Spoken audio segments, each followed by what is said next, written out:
अस्सलाम वालेकुम, यासीन आपके साथ हाजिर है मॉर्निंग ब्रीफिंग में। आज जुमे का दिन है, इस हफ्ते का आखिरी वर्किंग डे 22 नवंबर आज तारीख है। रोज़ाना बहुत सारी खबरें होती हैं, आपके साथ मैं हाजिर होता हूं और कुछ बातें पूरी दुनिया की और as well as Pakistani stock exchange के बारे में आपसे बातें की जाती हैं। और उसका मकसद सिर्फ यही होता है कि 5-10 मिनट की क्लिप में थोड़ा सा एक पॉइंट हमें मिल जाए कि पूरी दुनिया में बेसिकली हो क्या रहा है और मार्केट किन लेवल्स पे और किन खबरों पर चल रही है। तो इससे पहले जैसे रोजाना मैं आपसे ये कहता हूँ कि इस YouTube चैनल को प्लीज सब्सक्राइब जरूर कीजिएगा और उन तमाम बच्चों के लिए भी जो BBA, MBA, MCOM जो भी कर रहे हैं अपने इकोनॉमिक्स एंड फाइनेंस से रिलेटेड या अकाउंटिंग या इंटरनेशनल फाइनेंस से रिलेटेड जो भी स्टडीज कर रहे हैं, उसके लिए ये क्लिप मैं समझता हूँ कि बड़ी अहमियत का हामिल है, क्योंकि इसमें 5-10 मिनट में आपको तमाम चीज़ें बता दी जाती हैं। और मैं उन तमाम स्टूडेंट्स का बहुत शुक्रिया अदा करता हूं जो कि Punjab university, Karachi university, Okara university, वो तमाम यूनिवर्सिटीज़ के लोग मुझे कॉल कर रहे हैं और मुझे सब्सक्राइब भी कर रहे हैं। और क्योंकि जैसे कि मैं आपको डेली बेसिस पे ये कहता हूं कि ये 5-10 मिनट की क्लिप उन तमाम अक्रॉस द बोर्ड पूरी दुनिया के लिए अच्छी है, चाहे वो पाकिस्तान हो या पाकिस्तान से बाहर हो, तमाम चीज़ें, चाहे वो ब्रेग्जिट का मामला हो या अमेरिका के डोनाल्ड ट्रंप की इम्पीचमेंट का सिलसिला हो या अमेरिका की स्टॉक मार्केट की मार्केट कैपिटलाइजेशन के हवाले से जो खबर हो या चाइना की खबर हो, हांगकांग की खबर हो, यानी पूरी दुनिया की जो ग्लोबल मार्केट है, ग्लोबल जो खबरें हैं, उस हवाले से एक थोड़ा सा 5-10 मिनट आप लोगों से बात हो जाती है। आगाही फराहम करने की मैं कोशिश करता हूं और मुझे खुशी है कि काफ़ी लोग इस चैनल को सब्सक्राइब कर रहे हैं और इसको सुनने के मुतलाशी भी रहते हैं। और अक्सर मैं कभी लेट हो जाता हूं तो लोग मुझे फ़ोन करके कहते हैं कि यासिन भाई अभी तक आपने क्लिप अपलोड नहीं की है, तो मैं उन तमाम लोगों का शुक्रगुजार हूँ। बहरहाल कुछ मार्केट की बातें करते हैं। आज सबसे इंपॉर्टेंट हमारे पास इवेंट रहेगा PSX के हवाले से, पाकिस्तान स्टॉक एक्सचेंज के हवाले से, क्योंकि आज है 22 नवंबर और आज पाकिस्तान का सेंट्रल बैंक, जिसको हम स्टेट बैंक ऑफ पाकिस्तान कहते हैं, वो अपनी मॉनेटरी पॉलिसी की अनाउंसमेंट करेगा। काफी दिनों से लोगों को इस बात का इंतजार था कि क्या पाकिस्तान अपनी मॉनेटरी पॉलिसी में इंटरेस्ट रेट को डिक्लाइन करेगा या नहीं करेगा। उसका आज दिन है, आज हमें शाम 5-6 बजे तक पता चल जाएगा कि पाकिस्तान की सेंट्रल बैंक ने इंटरेस्ट रेट कट किया है या अनचेंज छोड़ा है। बहरहाल ये बाकर रजा साहब, जो रजा बाकर साहब हमारे स्टेट बैंक के गवर्नर हैं, वो एक प्रेस कॉन्फ्रेंस से खिताब भी करेंगे और उसमें वो अनाउंस करेंगे कि इंटरेस्ट रेट के हवाले से वो क्या बताते हैं कि क्या 13.25% से 12.25 करते हैं, 13 करते हैं, वॉट एवर जो भी होगा। बहरहाल आज बड़ा इंपॉर्टेंट डे है। जैसे कल भी मैंने आपसे ये जिक्र किया था कि आज चूंकि पाकिस्तान स्टॉक एक्सचेंज के हवाले से इस बेसिस पे कि आज मॉनेटरी पॉलिसी की अनाउंसमेंट है, स्टॉक मार्केट तेज हो सकती है। और आज कुछ यही देख रहे हैं हम सुबह से, तकरीबन Pakistan stock exchange KC 100 index लगभग 500 पॉइंट प्लस है। जिस तरीके से हम पूरी दुनिया को एक ऑब्जर्व करते हैं, देखते हैं, एनालाइज करते हैं कि जितने भी सेंट्रल बैंक्स हैं, चाहे वो अमेरिका के फेडरल ओपन मार्केट कमेटी की रिजल्ट हो या यूरोपियन सेंट्रल बैंक हो या monetary MPC monetary policy committee हो, बैंक ऑफ इंग्लैंड की, इन तमाम की जब इंटरेस्ट रेट के हवाले से अनाउंसमेंट होती है तो पूरी दुनिया में एक साकित जैसी कैफियत भी होती है। और जब इंडिकेशन हमारे पास ये आ रही होती है कि जनाब इंटरेस्ट रेट वाकई में डिक्लाइन किया जाएगा, तो स्टॉक मार्केटें हायर साइड पे जाना शुरू हो जाती हैं। और कुछ यही सूरत हाल हमारे पास आज दिखाई दे रही है। और क्योंकि वाइडली ये एक्सपेक्टेड है कि PSX पाकिस्तान स्टॉक मार्केटें और ऊपर जा सकती हैं, क्योंकि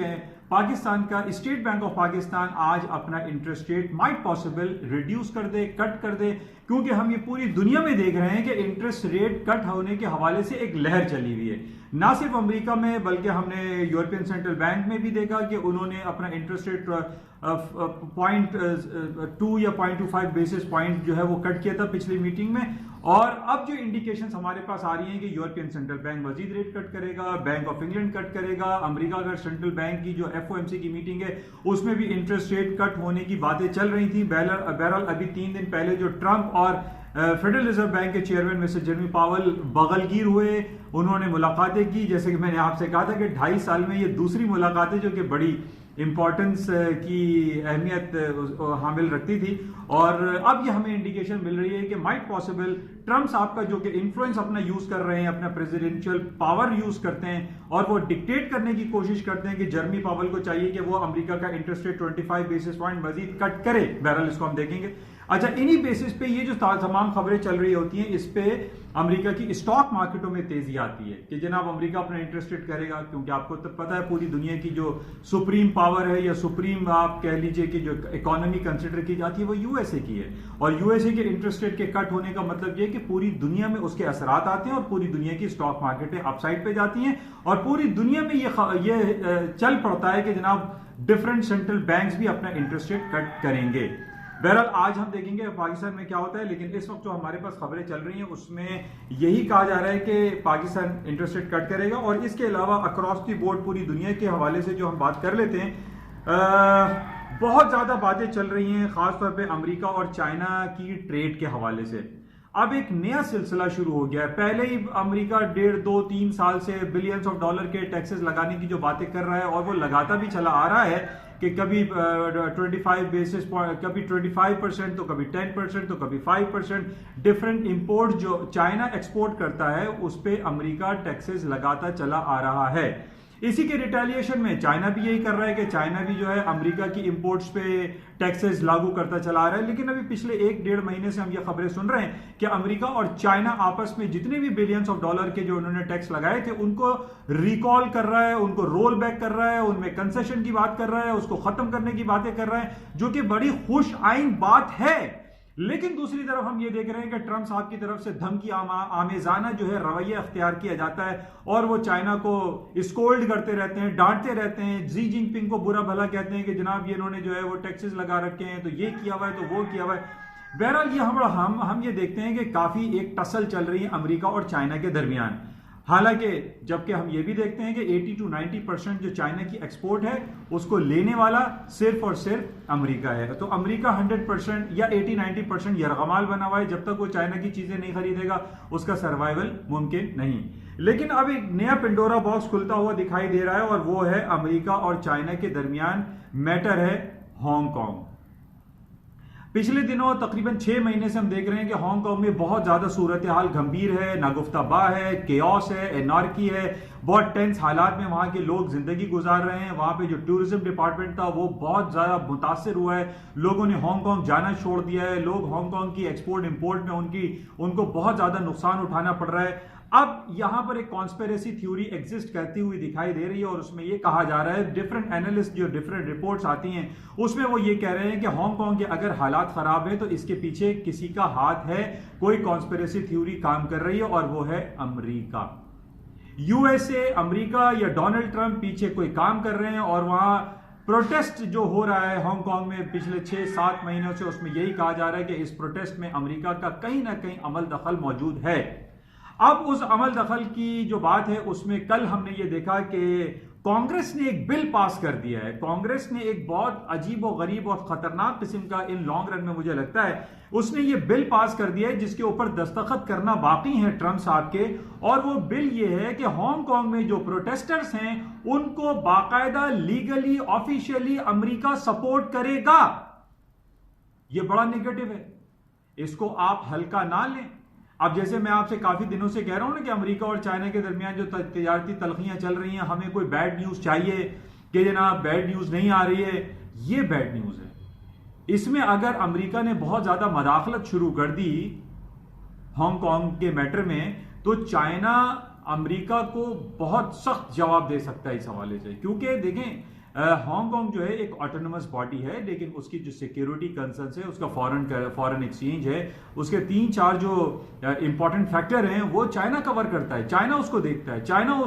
उसको लुक आफ्टर कर रहा है। तो अब चाइना का ये इंटरनल मैटर है, और अगर अमेरिका इस पर मदाखलत करता है तो ये बहुत ज्यादा नेगेटिव होगा। और अमेरिका और चाइना के दरमियान जो हम एक उम्मीद लेके बैठे हुए हैं कि जनाब अभी इन दोनों के दरमियान तिजारती सिलसिले में बहुत हम आहंगी हो रही है और बहुत अच्छी पॉजिटिव पेशरफ्त हो रही है, ये सब की सब धरी रह जाएगी।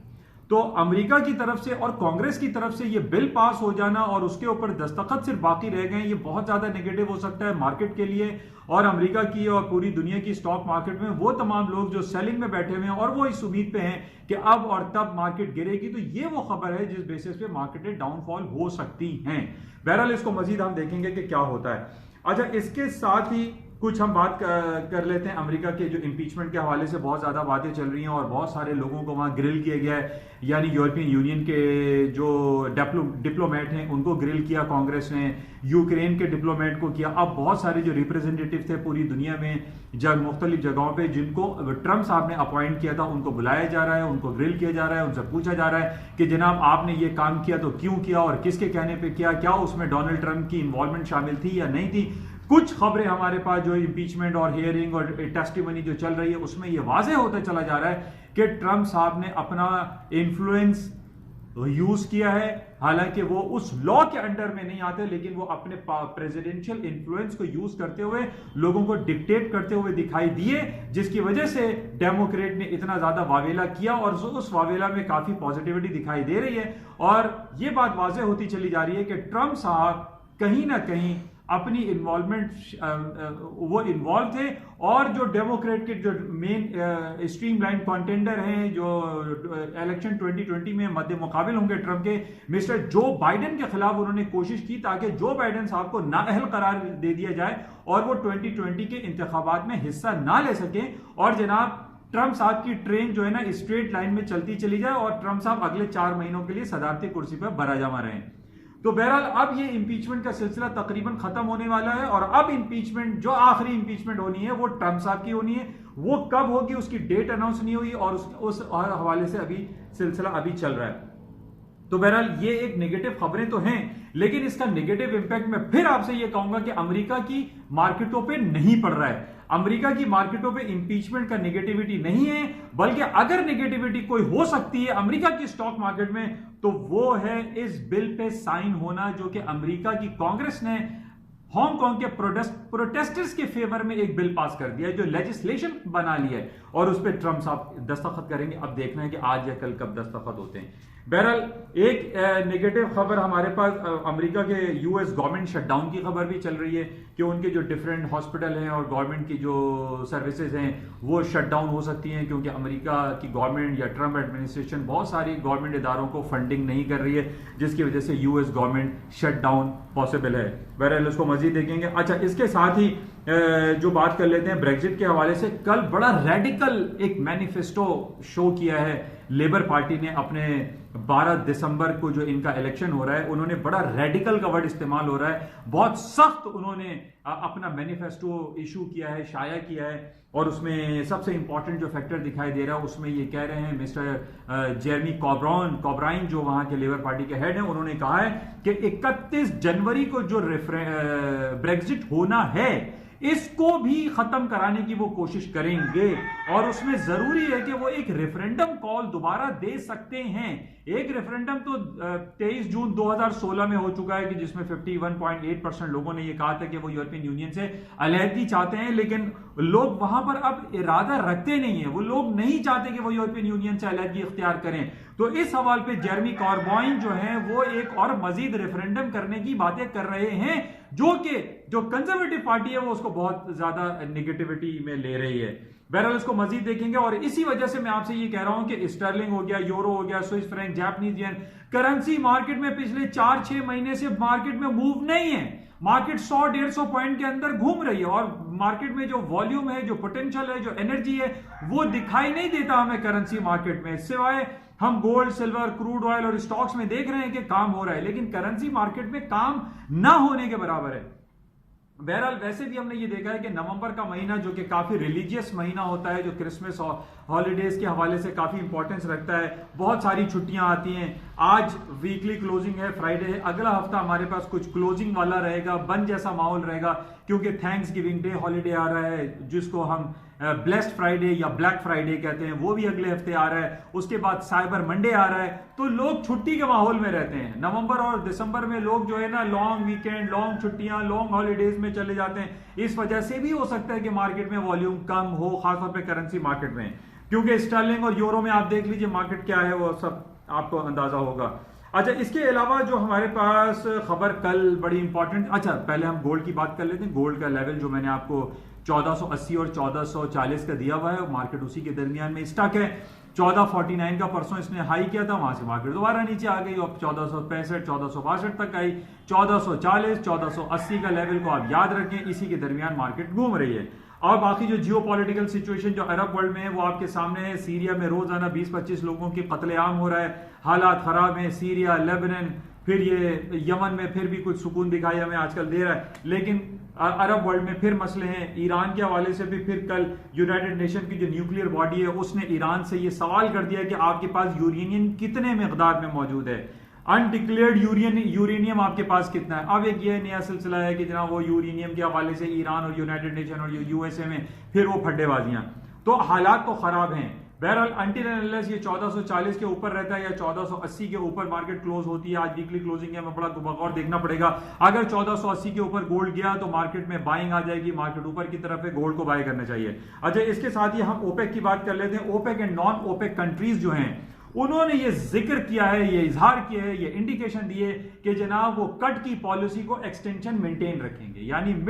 यानी जून जुलाई 2020 तक जो कट है ओपेक एंड नॉन ओपेक का वो कट कंटिन्यू रहेगा। मार्केट में सप्लाई करंट हो सकता है, जिसकी वजह से कल हमने ये देखा कि क्रूड ऑयल की मार्केट जो कि $58 को नहीं तोड़ रही थी, कल $58 के साइकोलॉजिकल बैरियर को इसने तोड़ दिया और मार्केट ने हाई कर दिया 58.60 58.70 का, और अभी भी लगभग 58.30 58.40 के करीब मार्केट चल रही है। तो कल मैंने आपको एक रिकमेंडेशन दी थी कि 57.90 के नीचे स्टॉप लगा के क्रूड ऑयल को बाय करना चाहिए, अभी तक ये बरकरार है। और जिस तरीके से सामने ओपेक और नॉन ओपेक की खबरें चल रही है, इस बेसिस पे क्रूड ऑयल की मार्केटें मजीद ऊपर जा सकती हैं, और आज फ्राइडे क्लोजिंग है, अगर 58 के ऊपर मार्केट बंद हुई then the market will go up मोर।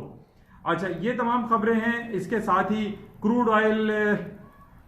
के साथ और जो चाइना ये पीएसए, बहरहाल ये तमाम खबरें हैं। बाकी और दूसरी खबरों पे हम नजर रखेंगे और देखेंगे आज सारा दिन मार्केट में क्या होता है। और आज है वीकली क्लोजिंग, हम खास तौर पे आज वीकली क्लोजिंग पे, फ्राइडे पे क्लोजिंग बड़ी इंपॉर्टेंस रखती है। जैसे मैंने आपसे हमेशा कहा है, weekly closing, monthly closing, quarterly closing की अहमियत डेली क्लोजिंग से बहुत ज्यादा होती है। तो बहरहाल इंशाल्लाह राब्ते में रहेंगे और मजीद देखेंगे कि आज सारा दिन मजीद क्या खबरें रहती हैं और मार्केट किन लेवल्स पे और किन खबरों पे चलती है। जाते हुए मैं आपसे फिर दोबारा ये कहूंगा कि इस यूट्यूब चैनल को जो कि उर्दू और सहल अंदाज में है, इसको ज्यादा से ज्यादा सब्सक्राइब करें, और स्टूडेंट्स भी इसको सब्सक्राइब कर रहे हैं, बैंकर्स भी इसको सब्सक्राइब कर रहे हैं, और जितने फाइनेंशियल जो इंस्टीट्यूशंस हैं वो इसको सब्सक्राइब कर रहे हैं, क्योंकि ये एक बड़े आसान अंदाज में और एक थोड़ा सा आपको पता चल जाता है कि दुनिया में और पाकिस्तान में क्या हो रहा है। इंशाल्लाह राब्ते में रहेंगे। Thank you.